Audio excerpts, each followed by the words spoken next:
அவர்களில் பலர் ஏதோ ஒரு தோஷத்திற்கு ஆளாகி இருக்க, ஒருவர் மாத்திரம் எந்த ஒரு தோஷமும் இல்லாதவராக இருந்தார். அவர் சங்கு கர்ணன் என பெயர் கொண்டவர். சத்தியலோகத்தில் சேவை செய்து வரும் கர்மஜ தேவதை. இவர் ஒரு சிறந்த விஷ்ணு பக்தர். சதா நாராயண அஷ்டாத்திர மந்திர ஜபம் செய்து வருபவர்.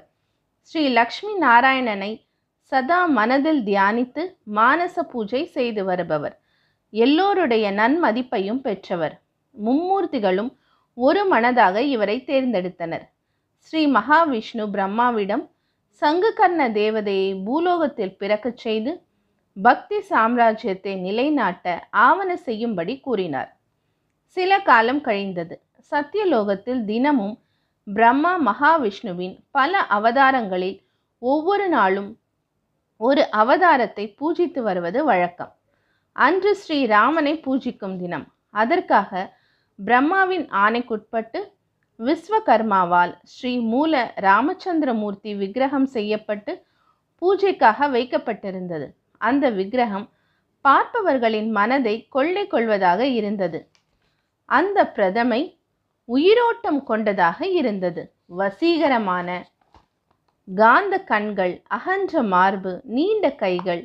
அந்த விக்கிரகத்தை கண்ட கண்கள் அதை விட்டு அகலவில்லை.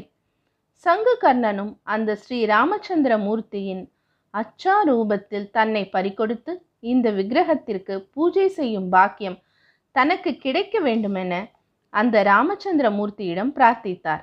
அந்த சமயத்தில் பிரம்மா அதட்டலாக, சங்குகர்ணா, பூஜைக்கு தேவையான துளசியும் புஷ்பங்களையும் கொண்டு வராமல் ஏன் சும்மா நிற்கிறாய்?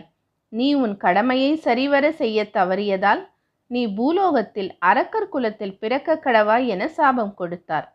பூலோகத்தில் ஹரிபக்தி சாம்ராஜ்யத்திற்கான விதை விதைக்கப்பட்டு விட்டது. பிரம்மாவின் சாபத்தை கேட்ட சங்குகர்ண தேவதை தலையில் இடி விழுந்தது போல் ஆனார்.